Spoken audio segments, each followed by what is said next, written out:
Hi friends, வாங்க வணக்கம். இன்றைக்கி வந்து பார்த்திங்கன்னா நம்ம என்ன செய்ய போகிறோன்னா இட்லி பொடி தான் அரைக்கலாம். நம்ம வீட்டில் வந்துட்டு இருக்கிற பொருளில் வந்துட்டு எப்படி அரைக்கலாம் டேஸ்ட்டாக நல்லா இருக்குன்னு சொல்லிட்டு பார்க்கலாம். சரிங்களா? ஸோ அதுக்கான பொருள்லாம் நான் எடுத்து வச்சுருக்கேன், வறுத்தும் வச்சுருக்கேன். ஏன்னா வறுக்கிறத நான் எடுக்கலை. சரிங்களா? கோல்டன் ப்ரௌனாக ஆகணும். நான் அப்படியே சொல்லிடுறேன் உங்களுக்கு எந்த அளவுக்கு வந்துட்டு வறு பண்ணணும்னு சொல்லிவிட்டு எந்தெந்த டைமிங்கில் வறு பண்ணணும்னு நான் சொல்லிடுறேன். சரிங்களா? அதுக்கு தேவையான பொருட்கள்லாம் இதுதாங்க. ரொம்ப டேஸ்டியாகவும் ரொம்ப ஹெல்த்தியாகவும் நல்லாயிருக்கும். கண்டிப்பாக ட்ரை பண்ணி பாருங்கள். பிக்னஸ் கூட ரொம்ப ஹெல்ப்ஃபுல்லாக இருக்கும். கண்டிப்பாக ட்ரை பண்ணி பாருங்கள். என்னென்ன பொருள் ஃபஸ்ட்டு பார்த்துடலாம். சரிங்களா?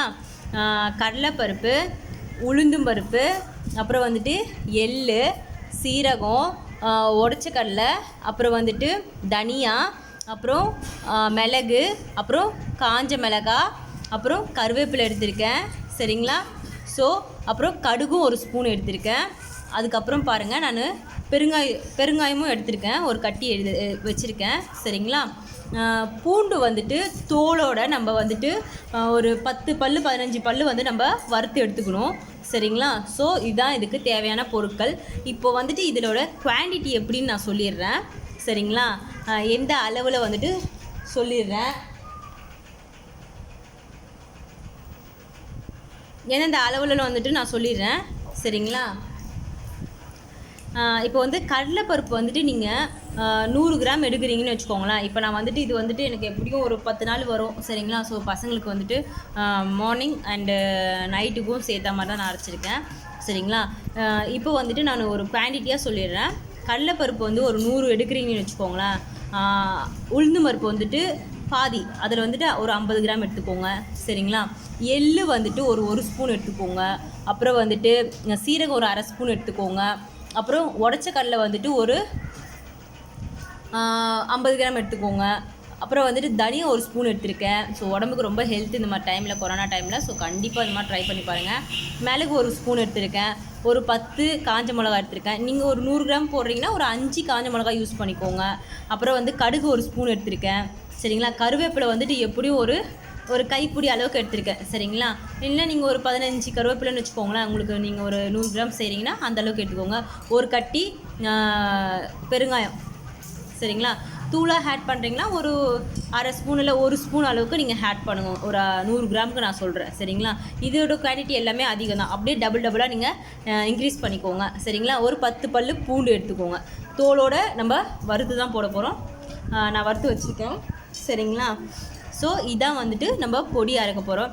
இந்த பொடி கண்டிப்பாக நல்லா இருக்குங்க, ரொம்ப டேஸ்டியாக இருக்கும். சரிங்களா? கடையிலேருந்து வாங்கினா வெறும் காரம் மட்டும்தான், ஹெல்த்தி கண்டிப்பாக இருக்காது. சரிங்களா? பசங்களுக்கு கொடுக்குறீங்கன்னா கண்டிப்பாக கொஞ்சம் டைமிங் ஸ்பெண்ட் பண்ணி இந்த மாதிரி நீங்கள் வறுத்து கொடுத்து பாருங்கள். ரொம்ப நாளெலாம் எடுக்காது. நான் அதுவும் சொல்லிடுறேன் எந்த அளவுக்கு வறு பண்ணணும் அப்படின்னு நான் சொன்னேன் இல்லைங்களா? ஸோ வந்துட்டு இங்கே பாருங்கள், அந்த கடலைப்பருப்பு பாருங்கள் கோல்டன் ப்ரௌன் ஆகணும். இதை நான் எப்படி ஒரு 10-15 மினிட்ஸ் வந்து ஸ்லோ ஃப்ளேமில் தான் வறுத்துருக்கேன். சரிங்களா? நான் அதுக்கு தான் இந்த டைமிங் மட்டும் நான் சொல்லிடுறேன். எப்படி வறுத்தன்றதை நான் சொல்லிடுறேன். உங்களுக்கு ரொம்ப யூஸ்ஃபுல்லாக இருக்கும். கண்டிப்பாக ட்ரை பண்ணி பாருங்கள். ஏன்னா கடலைப்பருப்பு வந்து நம்ம வாயில் போட்டால் நல்லா மொறுன்னு இருக்கணும், ஆனால் தீயக்கூடாது. ஸோ இதான் இதோட குவான்டிட்டி. அதே மாதிரி உளுந்தும் அப்படி தான். நம்ம வந்துட்டு கோல்டன் ப்ரௌனாக தான் ஆகணுமா தவிர, போட்டால் வாயில் போட்டால் மொறுன்னு உடையணுமா தவிர இது ஆகக்கூடாது. இது ஒரு 5-10 மினிட்ஸ் வந்துட்டு இதில் வறுத்துருக்கேன். ஆனால் கோல்டன் ப்ரௌனாக தான் இருக்கும். சரிங்களா? அதில் தீயாது, எதுவுமே ஆகாது. இதெல்லாம் பாருங்கள் 2 மினிட்டு 1 மினிட்டு. இந்த சீரகம்லாம் இதுக்கெல்லாம் ரொம்ப டைமிங் தேவையில்லை. இது ஒரு 5 மினிட்ஸ் கூட வேண்டாம், ஒரு 3-4 மினிட்ஸ் ஓகே ஃபைன்.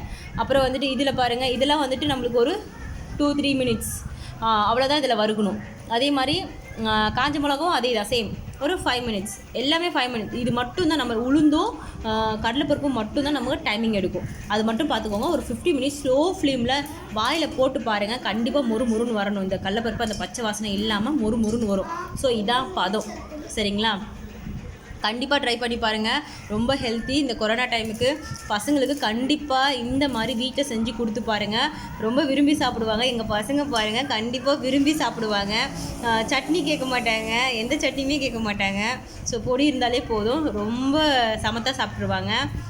சரிங்களா? ஸோ நீங்களும் கண்டிப்பாக ட்ரை பண்ணி பாருங்கள். இதை நான் சொல்லணும்னு நினச்சேன். கண்டிப்பாக பிடிச்சிருந்தா லைக் பண்ணுங்கள், ஷேர் பண்ணுங்கள், கமெண்ட் பண்ணுங்கள்.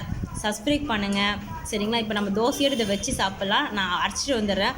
அரைக்கிற முறையும் நான் சொல்லிடுறேன் சரிங்களா. இப்போ ஃபஸ்ட்டு எந்தெந்த பொருள்லாம் போட்டு அரைக்கணும் அப்படின்னு ஒரு சின்ன ஒரு டவுட் இருக்கும் உங்களுக்குள்ளே சரிங்களா. ஸோ அந்த மாதிரி விஷயத்த நான் அதுவும் கிளியர் பண்ணிடுறேன். ஏன்னா நான் அரைச்சிட்டு வர சொல்ல உங்களால் பார்க்க முடியாது. அது சில பேருக்கு புரியாமல் கூட போகலாம். அரைக்க சொல்ல போட்டு அப்படியே அரைக்கிறோம்ப்பா அப்படின்ற மாதிரி இருக்கலாம். ஸோ அந்த மாதிரி இல்லாமல் நான் அது ஒரு டைமிங்கு அந்த எப்படி போட்டு ஃபஸ்ட்டு எந்த பொருளை போட்டு அரைக்கணுன்றதையும் நான் சொல்லிடுறேன். கண்டிப்பாக ட்ரை பண்ணி பாருங்கள். பிகினர்ஸ்க்கு பிடிச்சிருந்தா கண்டிப்பாக சப்போர்ட் பண்ணுங்கள் சரிங்களா. இது ரொம்ப கிராமத்து ஸ்டைல்லையும் ரொம்ப ஹெல்த்தாக இருக்கும். கண்டிப்பாக ட்ரை பண்ணி பாருங்கள். வாசனையாக இருக்கும், நல்லா டேஸ்டியாக இருக்கும். நிஜமாக சொல்கிறேன், எங்கள் பசங்களுக்கு வெறும் தோசையும் இதையும் கொடுத்தா ரொம்ப இதுவாக இருக்கும். எங்கள் அக்கா குழந்தைங்க கண்டிப்பாக இதை விடவே மாட்டாங்க. நான் தோசை வச்சு கொடுக்குறேன் பாருங்கள், பசங்க எப்படி சாப்பிட்றாங்கன்னு சொல்லிட்டு பார்க்கலாம் சரிங்களா. ஃபஸ்ட்டு எந்த பொருளை போட்டு நம்ம அரைக்கணும்னு நான் சொல்கிறேன்னு சொன்னேன் இல்லைங்களா. ஸோ அது பார்த்துக்கலாம். நம்ம இப்போது ஃபஸ்ட்டு நம்ம என்னென்ன பொருள் போடணும்னு பார்த்திங்கன்னா, காஞ்ச மிளகா, தனியா, மிளகு, இந்த கடுகு, இந்த கருவேப்பிலை, அப்புறம் வந்துட்டு எள்ளு, சீரகம். ஸோ இதை வந்துட்டு ஒரு 2 டைமு நம்ம கிரைண்ட் பண்ணணும். அதுக்கப்புறமா கடலைப்பருப்பு உளுந்து போட்டு ஒரு 2-3 டைம்ஸ் கிரைண்ட் பண்ணிக்கணும் சரிங்களா. கிரைண்ட் பண்ணி கொஞ்சம் அந்த நரன்னு வரும்னு சொல்லுவீங்களா பதம், ஒன்று பாதியமாக ஒரு அதாவது 100%ல் வந்துட்டு 75% வந்துட்டு அரை பண்ணணும். 25% வந்துட்டு நம்ம அரைப்படக்கூடாது, ரொம்ப நைஸாகவும் அரைக்கக்கூடாது சரிங்களா. அதுக்கு தான் நான் சொன்னேன், ஒரு 100% ஃபுல்லாக நம்ம அரைக்கிறோன்னா அதில் 75% தான் அதில் அரைஞ்சிருக்கிறோம். 25% வந்துட்டு நம்ம அரைக்கவே கூடாது. இதை மட்டும் நல்லா மைண்ட்குள்ளே ஃபிக்ஸ் பண்ணிக்கோங்க சரிங்களா. ஸோ நான் என்னென்ன பொருள் ஃபஸ்ட்டு போடணுன்னு சொல்லிவிட்டேன். பூண்டும் சேர்த்துக்கோங்க சரிங்களா. ஃபஸ்ட்டு போட சொல்லவே நான் இன்னொரு டைமும் சொல்லிடுறேன். நான் பூண்டு, எள்ளு, சீரகம், தனியா, மிளகு, காஞ்ச மிளகா, கருவேப்பிலை, அந்த கடுகு. ஸோ இந்த பொருள் ஃபஸ்ட்டு போட்டு கிரைண்ட் பண்ணிக்கணும். அதாவது ஒரு 25% நம்ம இதில் கிரைண்ட் பண்ணி எடுத்துடணும். அப்புறம் உளுந்தையும் கடலைப்பருப்பையும் போட சொல்ல ஒரு 50% வந்துட்டு கிரைண்ட் பண்ணி எடுத்துக்கணும். அப்போது இதுக்குள்ளே கிரைண்ட் பண்ணி எடுத்துகிட்ட பிறகு உடச்சக்கல்ல போடுவோம் பார்த்தீங்களா. இப்போ எடுக்க சொல்ல 75% வந்துட்டு நம்மளுக்கு கிரைண்ட் பண்ணி எடுத்துக்கணும். இப்போ வந்துட்டு நம்மளோட பொடி ரொம்ப வாசனையாக டேஸ்டியாக ரொம்ப ரெடி ஆகிடும். இப்போ நான் அரைச்சிட்டு வந்து பசங்களுக்கு கொடுக்குறேன் தோசையோட. எப்படி சாப்பிட்றான்னு மட்டும் பாருங்கள். இன்னொரு விஷயம், சாதத்தோடு போட்டு சாப்பிட்டா நல்லெண்ணெய் ஊற்றி ரொம்ப டேஸ்டியாக இருக்குங்க. நெய் வேணுமாலும் நெய் போட்டு சாப்பிடுங்க, ரொம்ப டேஸ்டியாக இருக்கும். நீங்கள் குழம்பே வைக்க மாட்டீங்க. ஸோ ரொம்ப ஹெல்த்தி. இந்த கொரோனா டைமுக்கு கண்டிப்பாக ட்ரை பண்ணி பாருங்கள். இந்த மாதிரி ஒரு பொடி ரொம்ப ஹெல்த்தியாக இருக்கும். நான் எல்லா இதுவுமே இது பண்ணியிருக்கேன். இன்னொரு விஷயம் என்னென்னா, நம்ம வீட்டில் பார்த்தீங்கன்னா எமர்ஜென்சி கூட நல்லபடியாக நம்ம வந்துட்டு எதுவுமே வீட்டில் இருக்காது. ஸோ இந்த மாதிரி நீங்கள் அரைச்சி வச்சிட்டிங்கன்னா நைட்லேயும் சரி, எங்கன்னா வேலைக்கு போயிட்டு வந்தீங்கன்னா சரி, டக்குன்னு எடுத்து நம்ம ரைஸோடையும் போட்டு சாப்பிட்டுடலாம். அப்புறம் வந்து பார்த்திங்கன்னா தோசையோடும் சாப்பிட்டுடலாம். ரொம்ப நல்லாயிருக்கும். நிஜமாக ட்ரை பண்ணி பாருங்கள். செய்வாங்க. இப்போ நம்ம அரைச்சிட்டு வந்துடலாம்.